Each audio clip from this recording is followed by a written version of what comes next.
Allez, je vais attendre quelques secondes qu'il y ait quelques personnes qui arrivent.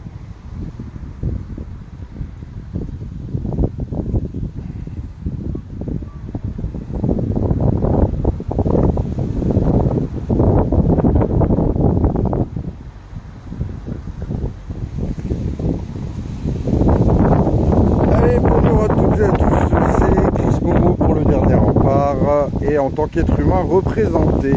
Alors ce petit message pour le monde associatif, donc surtout le monde associatif, donc les associations de loi 1901 et surtout les associations qui composent avec les collectivités, administrations et touchent des subventions, des subsides donc diverses et variés.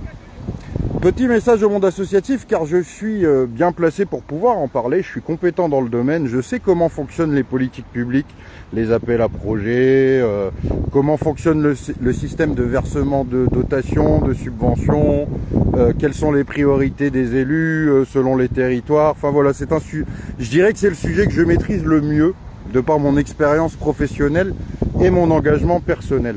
Ce petit message donc au monde associatif, qui me connaît plutôt bien dans mon département, même plutôt très bien, de plus en plus dans ma région et un peu au niveau national, juste pour dire que c'est bientôt la fermeture des administrations, des institutions, il va y avoir beaucoup de vacataires, de remplacements, beaucoup de gens qui vont partir en congé payé, enfin de moins en moins, vu le contexte économique.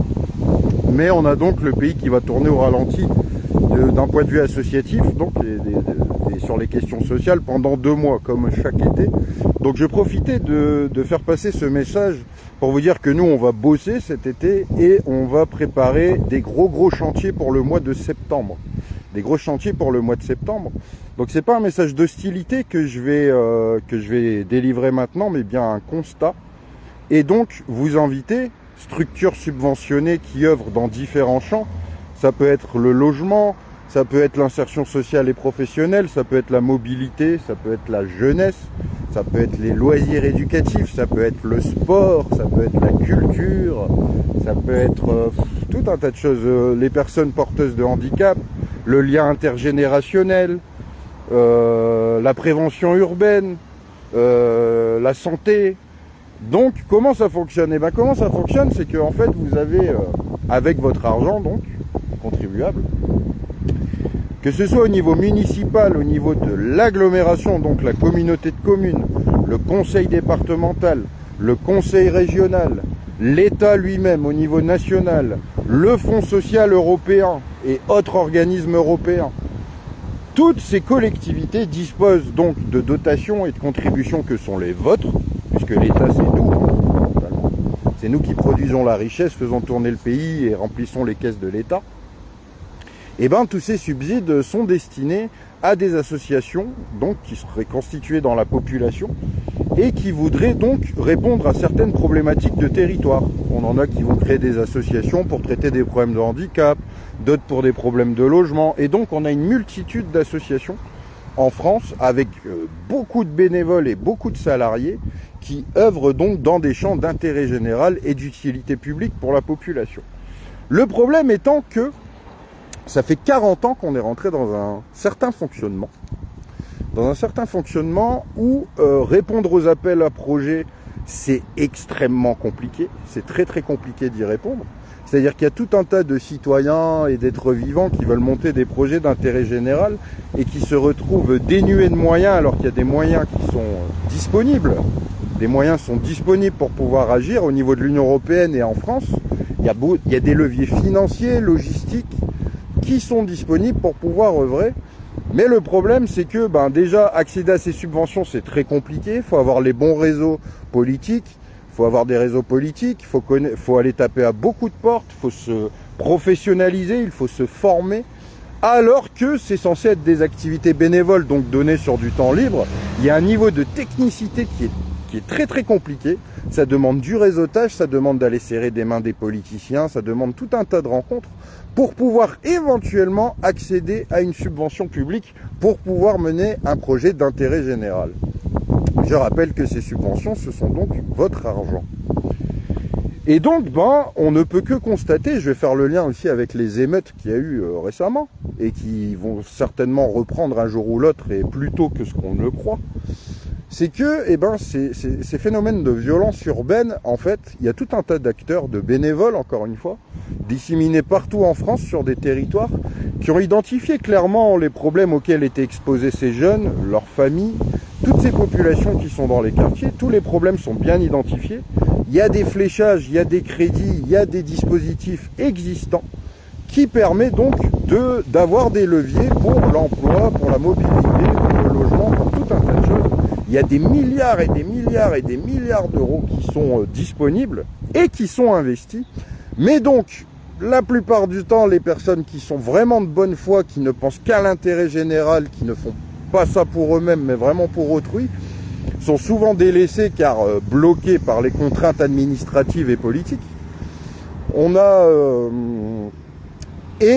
du coup les professionnels de la politique, des gens très politisés, carnés, avec un même discours, qui ne remettent jamais en question les politiques publiques et les représentants, qui eux vont toucher tous les subsides, tous vos impôts, donc, dans le cadre des activités sociales qui sont réalisées. Alors qu'est-ce que ça donne? Ça donne des conflits d'intérêts, particuliers privés, ça donne des intérêts électoralistes politiques, ça donne des actions qui sont totalement hors sol, portées par beaucoup de monde qui sont complètement déconnectés de la réalité. Ça répond à des dispositifs, alors pas tous bien sûr, il y en a qui font très bien leur boulot, mais globalement c'est loin d'être... les populations sont ignorantes de tous les dispositifs existants, qui sont multiples, variés et très complexes, donc ce qui est normal. Les populations en sont ignorantes, donc ne peuvent pas utiliser ces leviers. Les subventions finalement vont être attribuées aux associations qui garantissent la reprise de poste de certains élus politiques, et les actions réalisées à cause du copinage, à cause du piston, à cause de je connais un tel, je connais un tel, je connais un tel, et les prises de poste très techniques et très importantes dans la collectivité, ainsi que le fléchage des subventions, donc l'argent sera mal distribué, mal utilisé, et on se retrouve avec des populations de plus en plus précarisées, qui ont des logements de plus en plus insalubres, qui ont de moins en moins d'emplois, qui ont une instruction publique de moins en moins de bonne qualité, des services publics au rabais, des associations qui ne se concentrent pas sur les publics les plus prioritaires à accompagner. Tout ça pour vous dire quoi? C'est que je suis expert dans ce domaine associatif et j'ai bien renforcé mes connaissances dans le domaine. C'est-à-dire que je connais le Fonds social européen, je connais la politique de la ville, je connais les appels à projets des fondations privées, des collectivités, tout ça je connais très bien. Et j'ai tout répertorié, et j'ai répondu à beaucoup de ces appels à projets à une certaine époque. Donc j'ai cette maîtrise-là. Et en fait, j'estime avec mes camarades que le combat qu'on mène, révolutionnaire, se mène sur plusieurs tableaux. C'est-à-dire qu'il y a, si je prends l'exemple du syndicat Gilets jaunes, on est dans l'indépendance financière, on touche pas de subsides, on touche 0 €, ni des entreprises, ni des collectivités, pour éviter la corruption et pour avoir un réel rapport de force. On a le dernier rempart, où je diffuse ici même, qui n'est même pas légalement constitué et qui ne se donne aucune limite dans son champ d'action si elle l'estime que c'est nécessaire. Et j'ai un autre champ associatif où là, je vais aller faire cette chasse aux subventions. Car c'est votre argent. C'est votre argent. Vous contribuez au Fonds social européen, vous savez pas ce que c'est ni comment ça fonctionne. Vous contribuez à la politique de la ville. D'ailleurs, les banlieues, en réalité, on appelle ça des QPV, des quartiers politiques de la ville. Vous contribuez donc en travaillant de plus en plus et de plus en plus durement, et en payant toujours plus. Donc, vos impôts ne sont pas dans les bonnes mains. Elles sont entre les mains de gens corrompus, incompétents, qui ont des conflits d'intérêts et qui vont faire passer les intérêts de leurs organisations ou leur propre intérêt personnel devant l'intérêt général. On a pu le constater pendant le Covid-19, on a pu le constater pendant les Gilets jaunes à l'époque. Le monde associatif ne s'était pas positionné sur le mouvement, ce qui est quand même absolument scandaleux. Et le mouvement associatif actuel ne se positionne pas non plus sur le phénomène des émeutes urbaines. Ce qui veut dire que tous ces corps intermédiaires, composés donc d'habitants de la base, qui ont la possibilité de participer à la vie publique, de faire vraiment de la vraie politique au sens noble du terme, c'est-à-dire l'action publique, une action publique directe, portée par le peuple. Elle a des leviers pour le faire, mais elle ne peut pas y avoir accès. Sauf quand elle s'unit, quand elle fait valoir ce qui est dans la réglementation et qu'elle engage des rapports de force avec eux. Alors là, on commence à le faire, on est de plus en plus nombreux. Des associations historiques qui travaillaient donc avec la République, avec l'État, avec tout un tas de collectivités. Et à la prochaine rentrée sociale, j'inviterai un maximum d'associations de mon territoire, et même si elles sont ailleurs sur le territoire national et en Europe, elles seront les bienvenues aussi, pour que nous puissions nous poser, nous organiser, et que tous ces acteurs qui sont donc soit pourris, vous n'êtes pas invités, ou soit ils veulent bien faire, mais ils ont les pieds et poings liés par tout un tas de contraintes et d'obligations, politiques et administratives, et cette catégorie-là, qui se sent pieds et poings liés, mais qui se rend compte qu'on est dans une société de merde, qu'il faut que ça change et que les associations ont évidemment un rôle à jouer, je vous inviterai à la réunion de septembre, et on pourra dupliquer cette réunion partout au niveau national et même au-delà s'il le faut, pour que nous puissions collectivement faire valoir un autre système pour le monde associatif. C'est-à-dire que tant qu'on fonctionne avec de l'argent, avec des impôts, mais que ces impôts sont redistribués comme ça, ça fonctionnera jamais et ça va faire qu'empirer. Et je finirai là-dessus, c'est que c'est peut-être un peu technique ce que je dis, encore une fois, désolé, la tête dans le guidon, je m'en rends pas forcément compte, mais tout ça pour dire que votre pognon, et moi je suis le premier à revendiquer une société sans pognon, mais quitte à avoir du pognon, autant que le pognon qui soit prélevé soit réinvesti dans des services publics et des accompagnements associatifs de qualité. Je pense que tout le monde sera d'accord avec ça. Donc le fait que tous vos impôts, toute la sueur de votre front qui part en argent soit utilisée de cette manière, et le fait aussi qu'une grande partie de la population en soit ignorante, encore une fois, on le voit sur les commentaires des événements, on voit que les gens n'arrivent pas à faire le lien entre les spécificités socio-économiques et culturelles des territoires et les événements qui peuvent avoir lieu sur ces différents territoires. Et ça à peu près dans toutes les thématiques.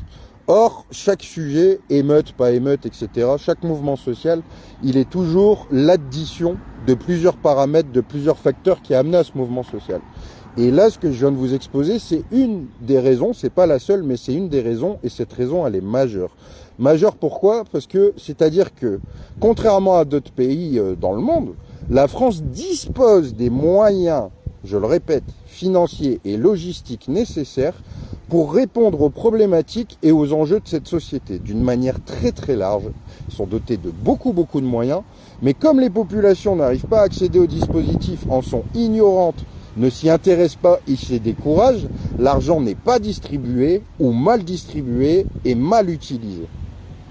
C'est pas le cas encore de tous, comme je le dis, il y en a qui font très bien leur boulot, qui ont encore ce sens du bien commun et de la dignité avant les intérêts financiers et particuliers, mais c'est quand même de plus en plus répandu. Et évidemment, ça ne peut amener qu'à des crises sociales, de la violence urbaine, de la délinquance, du manque d'instruction, du manque de mobilité, des problèmes avec l'environnement en général, etc., etc. Donc voilà, j'ai presque plus de batterie.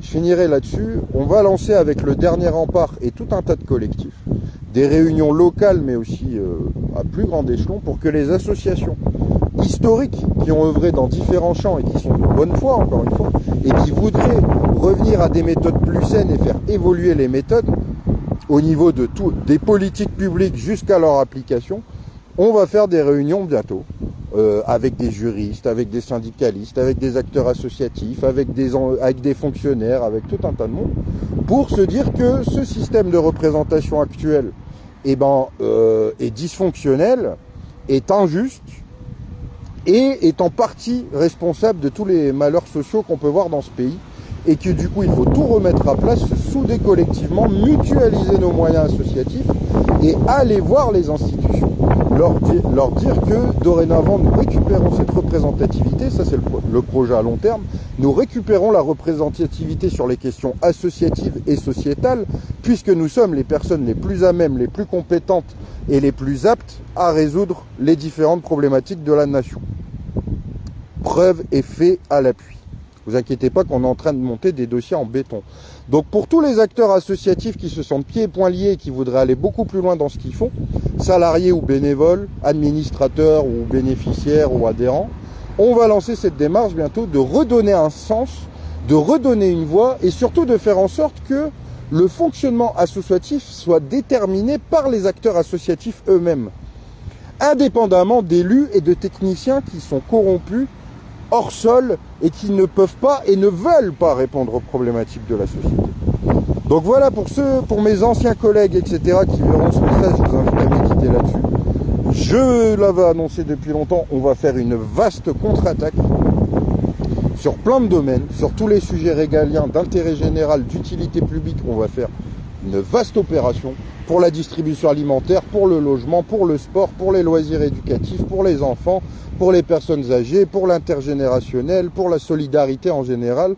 Il faut qu'on récupère notre capacité à régenter cette société, puisque nous, à la base, nous sommes les seules personnes qui sommes en capacité, dans l'intelligence collective et à travers les vécues expériences que nous avons, de pouvoir faire en sorte d'avoir une société qui soit modélisée dans le bon sens, dans l'égalité de droits entre tous et dans la dignité humaine.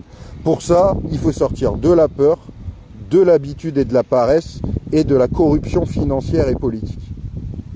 Donc ces phénomènes seront dénoncés et nous proposerons un vaste plan associatif, rationnel, carré, serein, et nous ferons plier et nous irons jusqu'au bout pour faire valoir ce plan associatif face à l'urgence sociale qui se déroule en France actuellement. Et ce combat que je vous dis là, c'est même pas un combat principal, c'est un combat périphérique avec les actions syndicales, avec les groupes sur la représentativité, avec les gilets jaunes constituants, etc., etc., etc., etc. Voilà les amis, ce petit message, surtout du coup là, plus spécifique aux acteurs du monde associatif. Il serait peut-être temps de soit de rationaliser, soit de sortir de l'hypnose, soit de se poser sérieusement des questions, ou soit, enfin, encore une fois, de faire preuve de courage, quoi. Faire preuve de courage. Vous savez que les moyens sont disponibles, vous savez que c'est gangréné par la politique, l'incompétence, les copains, etc. C'est le moment de balayer tout ça à la base, ça viendra pas de l'extérieur, c'est à nous de balayer tout ça et de récupérer la machine, car la machine associative en France, c'est le bénévolat. Les Français sont le peuple le plus généreux du monde. C'est ceux qui donnent de leur temps gratuitement le plus conséquemment du monde. Alors, au lieu de donner ce temps inutilement ou avec des résultats très partiels, et pour les salariés de tourner en rond dans de la paperasse infinie qui n'a aucun sens, réunissons-nous et posons-nous les bonnes questions, récupérons la représentation associative indépendamment de ce système qui de toute façon est voué à tous nous écraser et à s'autodétruire. Voilà les amis, force et honneur, on est partout, on lâchera rien, et tant qu'on respire, le combat n'est pas fini. On est ensemble.